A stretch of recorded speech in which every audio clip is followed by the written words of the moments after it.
नमस्कार, आप देख रहे हैं आज की खबर और आपके साथ मैं हूं दीक्षा कोहली। खबरों पर विस्तार से डालेंगे नजर, लेकिन सबसे पहले शुरुआत हेडलाइंस के साथ। यूक्रेन के परमाणु संयंत्र पर रूसी बलों का कब्जा, गोलीबारी के दौरान लगी आग पर काबू। परमाणु ऊर्जा संयंत्र में कोई विकिरण परिवर्तन नहीं, अमेरिका समेत कई देशों ने हमले पर जताई चिंता। यूक्रेन मामलों को लेकर प्रधानमंत्री की अध्यक्षता में उच्च स्तरीय बैठक। ऑपरेशन गंगा के तहत भारतीयों की स्वदेश वापसी जारी। यूक्रेन के लिए करीब 6 टन मानवीय सहायता लेकर वायुसेना का विमान रोमानिया रवाना। सतत ऊर्जा स्रोतों से ही सतत विकास संभव, विकास के लिए ऊर्जा की भूमिका विषय पर आयोजित वेबिनार में प्रधानमंत्री का संबोधन। ऊर्जा की बढ़ती मांग को देखते हुए नवीकरणीय ऊर्जा पर ध्यान केंद्रित करने पर जोर। मणिपुर में अंतिम चरण के मतदान को लेकर तैयारियां पूरी। 2 महिलाओं समेत कुल 92 उम्मीदवार मैदान में। उत्तर प्रदेश में आखिरी दौर के प्रचार में राजनीतिक दलों की धुआंधार रैलियां और रोड शो। और श्रीलंका के खिलाफ मोहाली टेस्ट में टीम इंडिया की ठोस शुरुआत। 6 विकेट के नुकसान पर बनाए 357 रन। 100वें टेस्ट की पहली पारी में अर्धशतक से चूके कोहली। और दुनिया के महान स्पिनरों में शुमार ऑस्ट्रेलिया के शेन वॉर्न का निधन।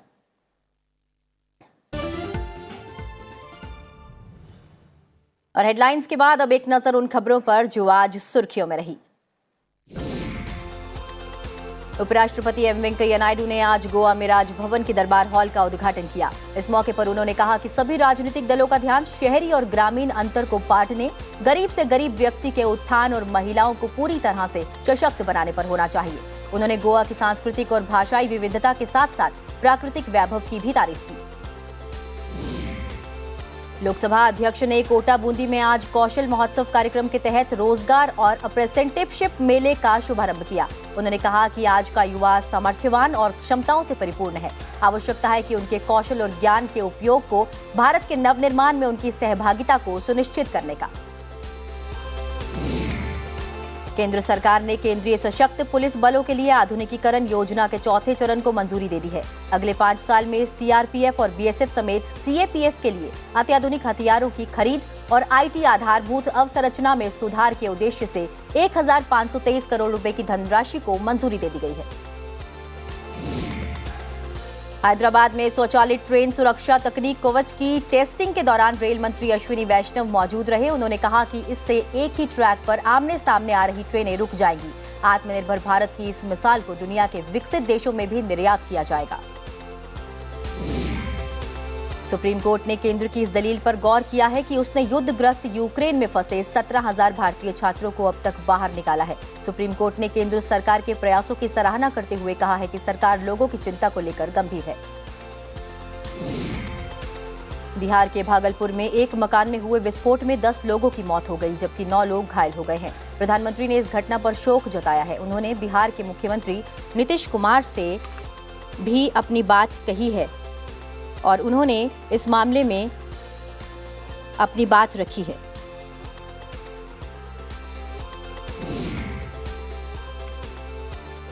देश में 2 करोड़ से अधिक स्वास्थ्य और अग्रिम पंक्ति के कार्यकर्ताओं और 60 साल और उससे अधिक आयु के लोगों को एहतियाती टीके लगाए जा चुके हैं। वहीं अब तक 97% वयस्क आबादी को कोविड वैक्सीन की पहली डोज दी जा चुकी है।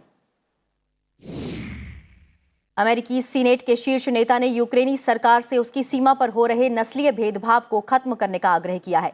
युद्धग्रस्त यूक्रेन छोड़कर जा रहे कई छात्रों ने सीमा पर नस्लीय भेदभाव का शिकार होने की बात कही है। यूक्रेन को लेकर वैश्विक उथल-पुथल के बीच चीन में संसद का वार्षिक सत्र शुरू हो गया है। राष्ट्रपति शी जिनपिंग का 10 साल का कार्यकाल इस साल खत्म होने वाला है। सीपीपी-सीसी में 2200 सदस्य हैं और इनमें से ज्यादातर सत्तारूढ़ चीन की कम्युनिस्ट पार्टी की ओर से मनोनीत हैं। पाकिस्तान के पश्चिमोत्तर शहर पेशावर में मस्जिद में हुए बम विस्फोट में 35 लोगों की मौत हो गई है, जबकि 50 से अधिक लोग घायल हो गए हैं।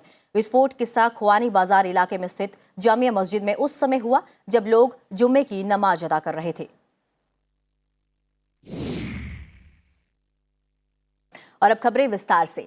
रूस ने ज़पोरिजिया स्थित यूरोप के सबसे बड़े परमाणु बिजली संयंत्र पर कब्जा कर लिया है। यह संयंत्र यूक्रेन के दक्षिण पूर्व में स्थित है। यूक्रेन ने इसकी पुष्टि कर दी है। यूक्रेन के सरकारी परमाणु नियामक ने कहा है कि एर्नेहोडार शहर में स्थित ज़पोरिजिया संयंत्र में विकिरण के स्तर में अब तक कोई बदलाव नहीं आया है। संयंत्र के कर्मचारी इसका निरीक्षण कर रिएक्टर संख्या 1 के कंपार्टमेंट को हुए नुकसान का पता लगा रहे हैं। यूक्रेन के मुताबिक रूसी सेना ने बिजली संयंत्र पर हमला किया, जिस कारण उसके साथ स्थित 5 मंजिला प्रशिक्षण इकाई में आग लग गई। इकाई के पास विकिरण के स्तर में बढ़ोतरी की कोई खबर नहीं है। ज़पोरिजिया संयंत्र पर रूसी हमले में 3 यूक्रेनी सैनिक मारे गए हैं और 2 घायल हो गए हैं। संयंत्र के प्रवक्ता एंड्री तोजू के मुताबिक गोले सीधे प्रतिष्ठान पर गिरे, इससे 6 रिएक्टर में से 1 में आग लग गई। इस स्थान पर देश की करीब 25% बिजली का उत्पादन होता है। एर्नेहोडार में देश का 1/4 बिजली उत्पादन होता है। यूक्रेन में लड़ाई ऐसे वक्त में हो रही है जब रूस और यूक्रेन के बीच दूसरे दौर की बातचीत में नागरिकों को निकालने और मानवीय सहायता पहुंचाने के लिए एक सुरक्षित गलियारा बनाने के संबंध में एक अस्थायी समझौता हुआ है।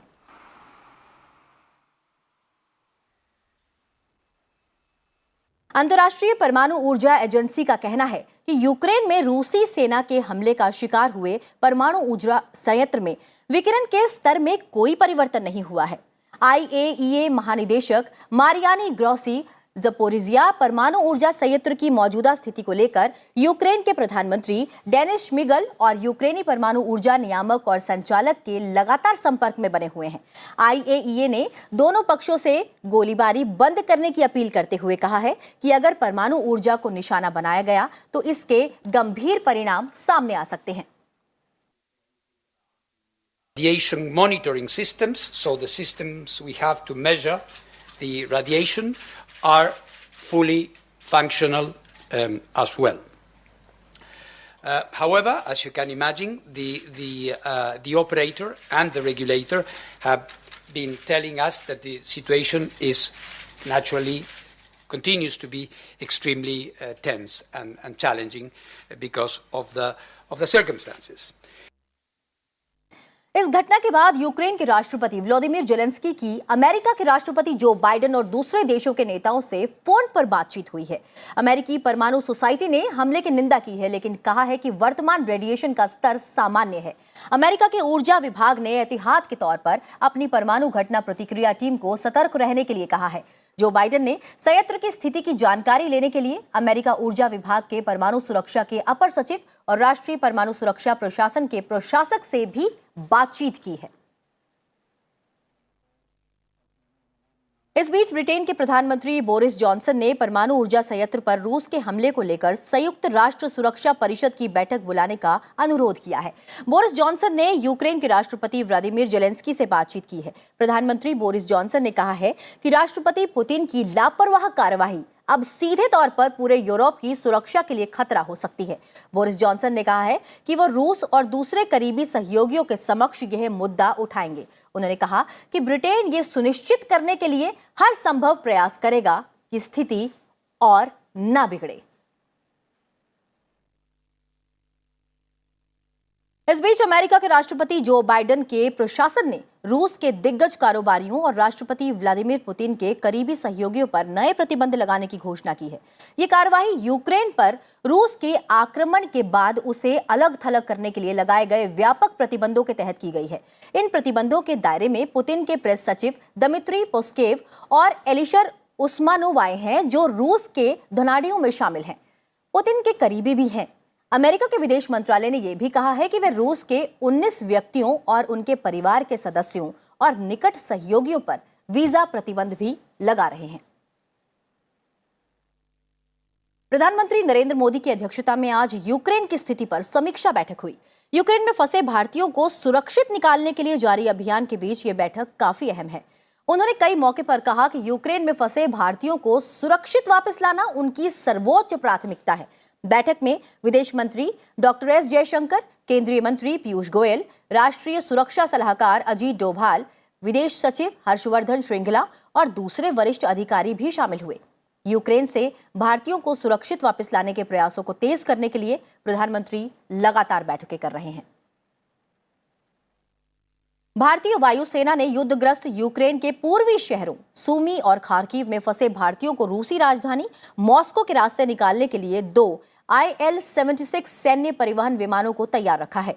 पूर्वी यूक्रेन के शहरों में भीषण लड़ाई हो रही है और वहां फंसे भारतीय यूक्रेन की पश्चिमी सीमा तक नहीं पहुंच सकते हैं। इसलिए भारतीय वायुसेना रूसी सैन्य बलों की मदद से उन्हें मॉस्को के रास्ते निकालने की योजना बना रही है।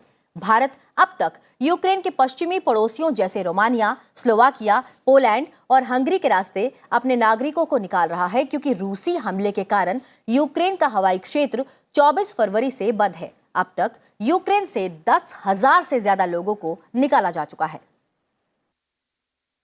हमारी इंडियन एम्बेसी बहुत अच्छा वर्क कर रही है, बहुत ही अच्छा रिस्पांस है, उस कारण हमें बहुत ही जल्द से जल्द निकाला है। बाकी स्टूडेंट्स अभी भी फंसे हुए हैं वहाँ पे, लेकिन हमें बहुत ही जल्दी निकाला है उन्होंने।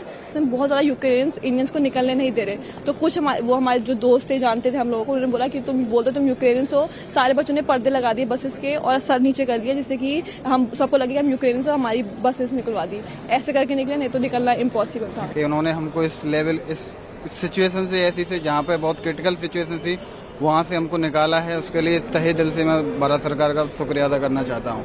But journey was very difficult and it's like I said to God like evacuate everyone.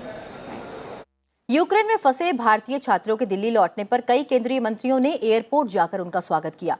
मंत्रियों ने भरोसा दिलाया कि सरकार नागरिकों के हर सुख दुख में साथ खड़ी है।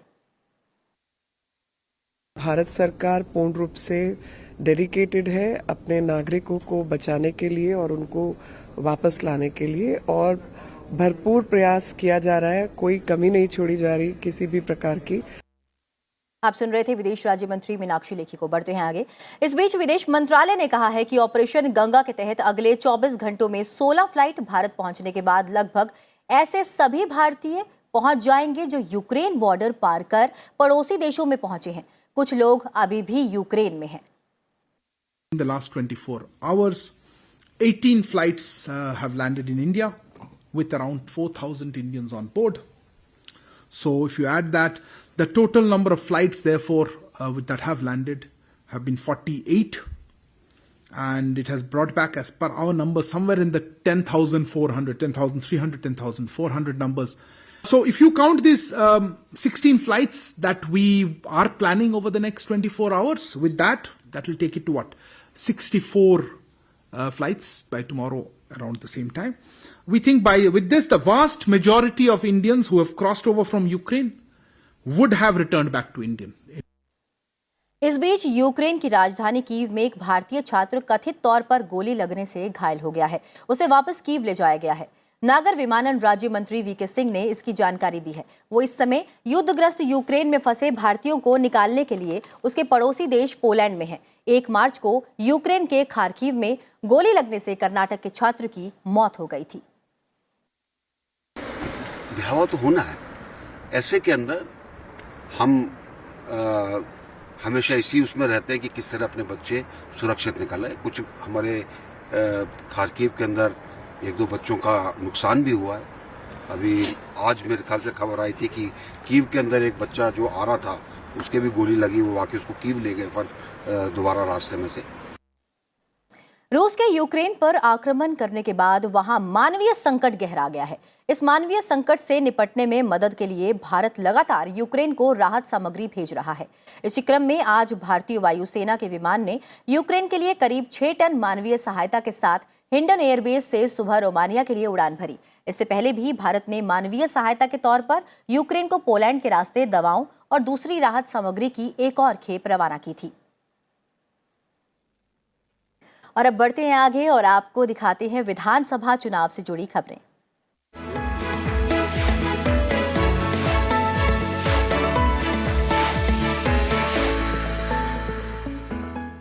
इधर मणिपुर में विधानसभा चुनाव के दूसरे और अंतिम चरण के मतदान को लेकर तैयारियां पूरी हो गई हैं। इस चरण में 10 जिले की 22 सीटों पर कल मतदान होगा। 2 महिलाओं समेत कुल 92 उम्मीदवार मैदान में हैं। इनमें 11 सीटें अनुसूचित जनजाति के लिए सुरक्षित हैं।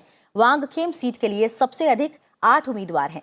यहाँ मुख्य मुकाबला बीजेपी और कांग्रेस के बीच है। चुनाव आयोग ने मणिपुर के 5 विधानसभा क्षेत्रों के 12 मतदान केंद्रों पर पुनर्मतदान आदेश दिए हैं। इससे पहले 38 विधानसभा क्षेत्रों में पहले चरण के मतदान में 88.63% का रिकॉर्ड मतदान हुआ था। वहीं उत्तर प्रदेश में विधानसभा चुनाव के अंतिम चरण के लिए प्रचार चरम पर है। कल 7वें चरण के प्रचार का अंतिम दिन है। इससे पहले आज प्रधानमंत्री नरेंद्र मोदी ने मिर्जापुर में रैली कर विपक्ष पर जमकर निशाना साधा। प्रधानमंत्री ने कहा कि पूरी दुनिया इस सदी के नाजुक दौर से गुजर रही है। महामारी, अशांति, अनिश्चितता से अनेक देश प्रभावित हैं, लेकिन संकट चाहे कितना भी गहरा हो, भारत के प्रयास उससे भी ज्यादा बड़े रहे हैं। प्रधानमंत्री ने कहा कि इस चुनाव में जनता को परिवारवादियों और माफियाओं को हराना है और विकास के लिए बीजेपी को जिताना है।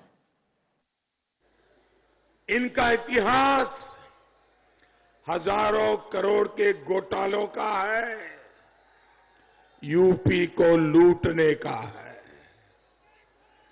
इनका इतिहास आतंकियों को छोड़ने का है, दंगाइयों को मदद करने का है। वहीं प्रधानमंत्री नरेंद्र मोदी ने वाराणसी में 3 किलोमीटर लंबा रोड शो किया। प्रधानमंत्री ने गोदौलिया में सरदार पटेल की मूर्ति पर मालार्पण कर रोड शो की शुरुआत की। प्रधानमंत्री के रोड शो के दौरान भारी भीड़ देखने को मिली।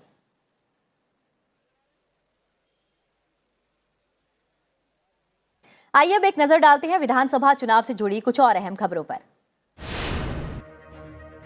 केंद्रीय गृह मंत्री अमित शाह ने उत्तर प्रदेश के गाजीपुर में विपक्ष पर निशाना साधा। उन्होंने कहा कि ये चुनाव उत्तर प्रदेश के करोड़ों पिछड़ा समाज के लोगों का उज्जवल भविष्य सुनिश्चित करने के लिए है और इस चुनाव के बाद पूरा विपक्ष साफ हो जाएगा।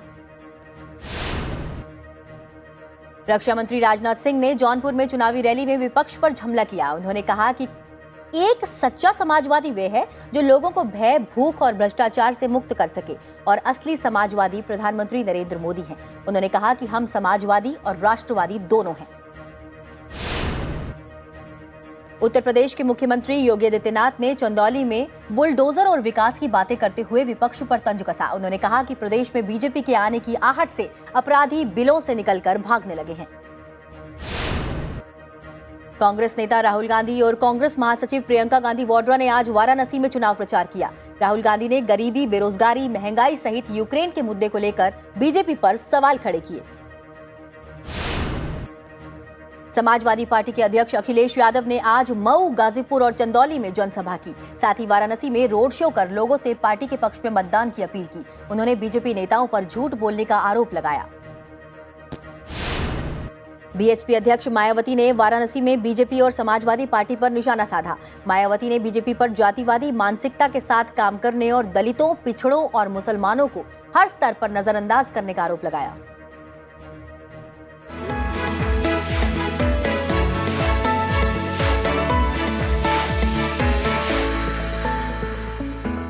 अब नजर कुछ और बड़ी खबरों पर। प्रधानमंत्री नरेंद्र मोदी ने कहा कि भारत ग्रीन हाइड्रोजन का केंद्र बन सकता है क्योंकि उसके पास रिन्यूएबल एनर्जी बहुतायत में उपलब्ध है और इस वजह से देश स्वाभाविक फायदे की स्थिति में है।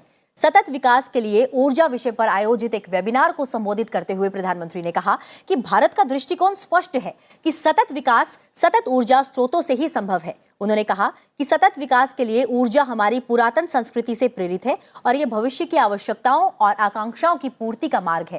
कार्बन उत्सर्जन सहित जलवायु परिवर्तन से जुड़े अन्य मुद्दों पर भारत के लक्ष्यों का उल्लेख करते हुए उन्होंने कहा कि देश इन्हें चुनौती की तरह नहीं बल्कि एक अवसर के रूप में देखता है। हमें अपनी शुगर मिल्स और डिस्टिलरीज को और अधिक आधुनिक बनाने की जरूरत है। इसमें भी टेक्नोलॉजी अपग्रेडेशन आवश्यक है। इसके लिए हमें ऐसे डिस्टिलिंग प्रोसेसेस पर काम करना होगा जिनसे पोटाश और कंपोस्ट बायोगैस जैसे बाय प्रोडक्ट्स भी हमें अतिरिक्त प्राप्त हो। आज की खबर में वक्त हो चला एक छोटे से ब्रेक का। ब्रेक के बाद खबरें राज्यों की और इसी के साथ ही क्रिकेट से जुड़े लेटेस्ट समाचार। आप देखते रहिए संसद टीवी।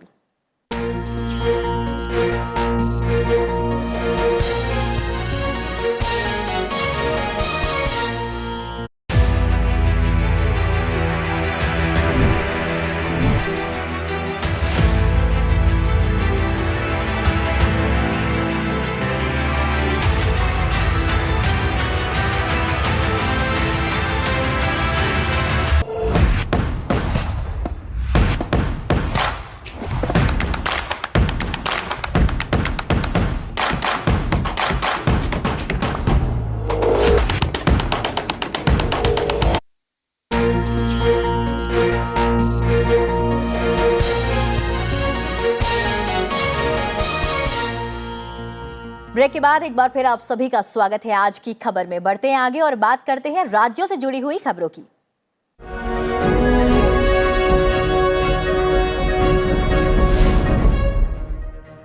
हिमाचल प्रदेश के मुख्यमंत्री जयराम ठाकुर ने आज सरकार का 5वां और अंतिम बजट पेश किया। सरकार ने विधायक विकास निधि को 1 करोड़ 80 लाख से बढ़ाकर 2 करोड़ रुपए करने की घोषणा की। साथ ही अगले वित्त वर्ष के लिए विधायकों के विवेकाधीन अनुदान को 10 लाख रुपए से बढ़ाकर 12 लाख रुपए करने की भी घोषणा की। हरियाणा विधानसभा में बजट सत्र के तीसरे दिन अवैध धर्म परिवर्तन की रोकथाम के लिए विधेयक पेश होने के बाद विपक्ष ने गतिरोध पैदा किया। विधानसभा अध्यक्ष ज्ञानचंद गुप्ता ने विधेयक की प्रति फाड़ने की वजह से कांग्रेस विधायक रघुवीर सिंह कादियान को बजट सत्र से निलंबित कर दिया। कर्नाटक के मुख्यमंत्री बसवराज बोम्मई ने आज 2022-23 के लिए प्रस्तुत किए गए बजट में राज्य के धर्मादा विभाग के दायरे में आने वाले मंदिरों को स्वायत्तता देकर उन पर सरकार का नियंत्रण हटाने का प्रस्ताव किया। साथ ही उन्होंने मठों और सामाजिक संस्थाओं को वित्तीय सहायता देने का भी प्रस्ताव दिया। केंद्रीय स्वास्थ्य मंत्री डॉक्टर मनसुख मंडाविया ने जन औषधि जन जागरण अभियान के तहत हेरिटेज वॉक में हिस्सा लिया। इस मौके पर उन्होंने कहा कि पूरे देश में 1 से 7 मार्च तक जन औषधि सप्ताह मनाया जा रहा है और लोगों को जन औषधि के लिए प्रेरित किया जा रहा है। प्रमुख रक्षा प्रदर्शनी डिफेस्कोपो 2022 स्थगित कर दिया गया है क्योंकि इसके प्रतिभागियों को साजो सामान से जुड़ी समस्याओं का सामना करना पड़ रहा है। रक्षा मंत्रालय ने ये जानकारी दी। इस प्रदर्शनी का आयोजन 10 से 14 मार्च के बीच गुजरात के गांधीनगर में होना था। भारत में ऑस्ट्रेलिया के उच्चायुक्त बैरी ओ फेरल ने केरल के मुख्यमंत्री पिनराई विजयन से मुलाकात की और राज्य में उद्योग और पर्यटन समेत कई क्षेत्रों में संभावनाओं पर चर्चा की। राज्य सरकार ने ऑस्ट्रेलिया के निवेशकों को भी आमंत्रित किया। डीएमके ने 28 साल की महिला उम्मीदवार आर प्रिया को ग्रेटर चेन्नई कॉर्पोरेशन के लिए मेयर उम्मीदवार के रूप में नामित किया है। वो थिरुवी के नगर अंचल के वार्ड 74 से पार्षद चुनी गई हैं।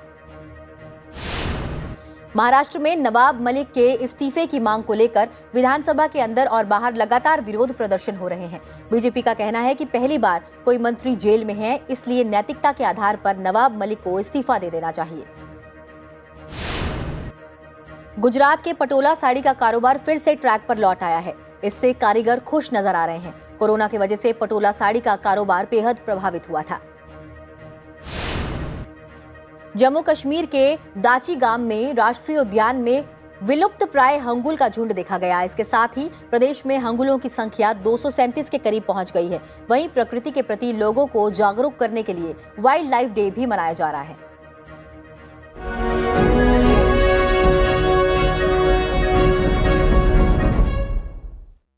अब कुछ और खबरों की ओर रुख करते हैं। दुनिया के महान स्पिनरों में शुमार ऑस्ट्रेलिया के शेन वॉर्न का निधन हो गया है। ऑस्ट्रेलिया के दिग्गज क्रिकेटर शेन वॉर्न का 52 साल की उम्र में दिल का दौरा पड़ने से निधन हो गया। शेन वॉर्न के नाम श्रीलंका के मुथैया मुरलीधरन के बाद सबसे ज्यादा विकेट लेने का रिकॉर्ड है। उन्होंने 1992 से 2007 तक 145 टेस्ट मैच खेले हैं, जिसमें उन्होंने 25.41 की गेंदबाजी औसत से 708 विकेट लिए। मुरलीधरन ने टेस्ट में 800 विकेट लिए थे। 1993 से 2005 तक उन्होंने 194 वनडे में 293 विकेट लिए। 1999 क्रिकेट विश्व कप की विजेता ऑस्ट्रेलियाई टीम में उनका अहम योगदान था। शेन वॉर्न ने भारत के खिलाफ 1992 में सिडनी टेस्ट से अंतर्राष्ट्रीय क्रिकेट में डेब्यू किया था। उन्होंने अपना आखिरी टेस्ट मैच जनवरी 2007 में इंग्लैंड के खिलाफ सिडनी में खेला था। वहीं श्रीलंका के खिलाफ मोहाली टेस्ट का पहला दिन आज टीम इंडिया के नाम रहा। पहले दिन का खेल खत्म होने तक टीम इंडिया ने 6 विकेट के नुकसान पर 357 रन बना लिए हैं। रविंद्र जडेजा 45 और रविचंद्रन अश्विन 10 रन बनाकर क्रीज पर हैं। टॉस जीतकर पहले बल्लेबाजी करने उतरी भारतीय टीम को कप्तान रोहित शर्मा और मयंक अग्रवाल ने तेज शुरुआत दिलाई। रोहित शर्मा 29 रन पर पवेलियन लौट गए और 80 रनों पर 2 विकेट गिरने के बाद विराट कोहली और हनुमा विहारी ने 90 रनों की साझेदारी कर भारतीय पारी को संभाला। ऐसा लग रहा था कि कोहली अपने 100वें टेस्ट में यादगार पारी खेलने जा रहे हैं। तभी लसिथ एमुल्डोनिया की एक बेहतरीन बॉल पर वो 45 रन पर अपना विकेट गंवा बैठे। ऋषभ पंत ने 97 गेंदों में 9 चौके और 4 छक्कों की मदद से 96 रनों की शानदार पारी खेली। आईसीसी महिला वर्ल्ड कप के पहले मुकाबले में वेस्टइंडीज ने न्यूजीलैंड को 3 रन से हरा दिया है। 260 रन के लक्ष्य का पीछा करने उतरी न्यूजीलैंड की टीम अंतिम ओवर में 6 रन नहीं बना सकी। हेली ने 128 गेंद में 16 चौकों और 1 छक्के की मदद से 119 रन की पारी खेली, लेकिन वेस्टइंडीज की बाकी बल्लेबाज अच्छी शुरुआत का फायदा उठाने में नाकाम रही, जिससे टीम ने 9 विकेट पर 259 रन का स्कोर खड़ा किया। इसके जवाब में न्यूजीलैंड की टीम कप्तान सोफी डिवाइन की 108 रन की पारी की मदद से वापसी करने में सफल रही, लेकिन टीम ने अंतिम ओवर में मुकाबला गंवा दिया, जिसमें सिर्फ 2 रन बने और मेजबान टीम 3 विकेट गंवाकर 1 गेंद शेष के साथ 250 से ज्यादा रन पर सिमट गई। माफ कीजिएगा, 256 रन पर सिमट गई। भारत शांति प्रिय देश है। हमारा इतिहास और वैचारिक मंत्र भी पूरे संसार में शांति और मानवता के कल्याण की कामना को लेकर रहा है। यूक्रेन और रूस युद्ध को लेकर भी भारत शांति की अपील कर रहा है। चलते चलते आपको छोड़ जाते हैं यूक्रेन में शांति की कामना को लेकर दिल को छू लेने वाली सुदर्शन पटनायक की सुंदर कलाकृति के साथ। फिलहाल मुझे दीजिए इजाजत और आप देखते रहिए संसद टीवी। नमस्कार।